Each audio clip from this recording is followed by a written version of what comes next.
कामचोर बहू। कांता बहन की दो बहुएं थी, बड़ी कल्पना और छोटी प्रिया। कल्पना का जैसा नाम वैसा ही काम। सारा दिन कल्पनाओं में रहती, न कोई काम करती न कोई धाम।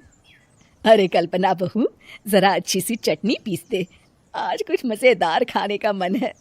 पेट में जलन हो जाएगी माँ जी बुढ़ापे में, और वैसे भी मेरा काम करने का वक्त शाम का है, आप प्रिया को ही बोल दो। इतना कहकर कल्पना वहां से चली जाती है। कांता कल्पना के ऐसे रवैये से काफी परेशान रहती हैं। मैं बना देती हूँ माँ चटनी, ऐसा बोलकर प्रिया माँ को चटनी बनाकर प्लेट में खाने को देती है कि तभी वहाँ कल्पना आ जाती है। अरे वाह चटनी, जरा चक्कर तो देखूं, बड़े दिन हो गए। अरे नहीं बहू, तू तो रहने ही दे चटनी खाना, पेट में जलन हो जाएगी।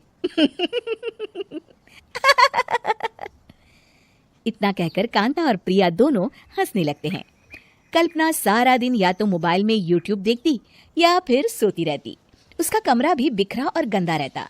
एक दिन कल्पना का पति अशोक उससे कहता है, अरे कल्पना, जानवर भी उस जगह को साफ कर लेता है जहाँ वो बैठता है, तुम तो इंसान हो, कैसे इतने गंदे कमरे में रह लेती हो? देखो सारा सामान यहाँ वहाँ बिखरा पड़ा है।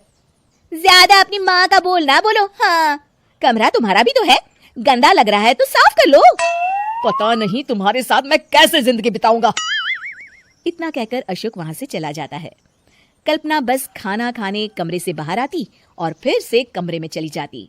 इससे कांता बहन काफी परेशान रहती।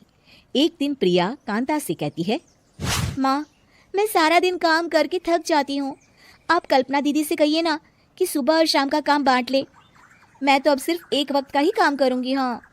अरे तू वो भी ना करना, एक बहू तो कामचोर थी ही, दूसरी भी आ गई काम ना करने के बहाने लेकर। तभी वहाँ प्रिया का पति रमेश आ जाता है। माँ, मैं देख रहा हूँ भाभी कोई काम नहीं करती, प्रिया सारा दिन घर और रसोई का काम करती है, अब कुछ करो ना माँ। कांता मन में कुछ सोचती है और कल्पना के पास जाती है।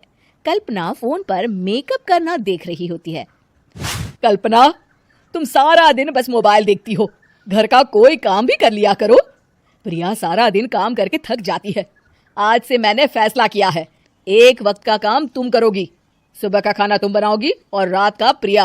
आप लोगों ने काम को हवा बना रखा है। अरे पता नहीं थोड़ा सा ज्यादा काम करने में आप लोग घबरा क्यों जाते हैं। और हाँ, बहुत ज्यादा प्रिया की तारीफ मत करिए मेरे सामने, बड़ी बहू तो मैं ही रहूंगी। मैं कुछ नहीं जानती, कल सुबह मुझे वक्त से खाना चाहिए, रसोई में आ जाना, वरना कल से तुझे खाना नहीं मिलेगा। अगली सुबह कल्पना रसोई में नहीं आती है। वो देर से सोकर उठती है और बाहर आकर कहती है, अरे भूख लगी है, आज खाने में क्या है? इतनी देर हो गई, आज किसी ने मुझे उठाया भी नहीं, पता नहीं कहाँ है सब। कल्पना को घर में कोई नहीं दिखता। वो रसोई की तरफ जाती है जहाँ बड़ा सा ताला लगा होता है। अरे रसोई में ताला? ओ, मैं तो भूल ही गई थी। माँ ने आज से सुबह का खाना मुझे बनाने को कहा था। हे भगवान, इतने लोगों का खाना बनाना क्या आसान है? तभी घर के सारे सदस्य बाहर से वापस आते हैं।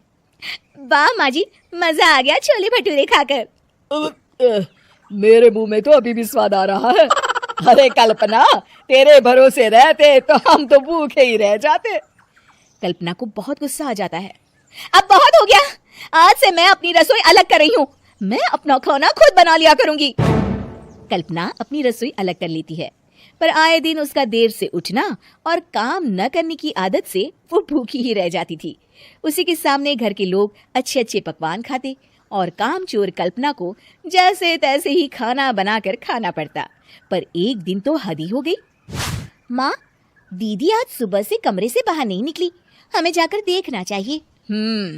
सो रही होगी कामचोर कहीं की, पर तुम कहती हो तो चलो देख लेते हैं उसे।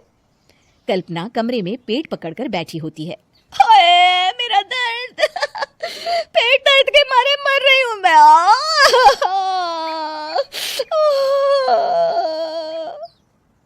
अरे दीदी क्या हुआ, पेट में दर्द क्यों हो रहा है?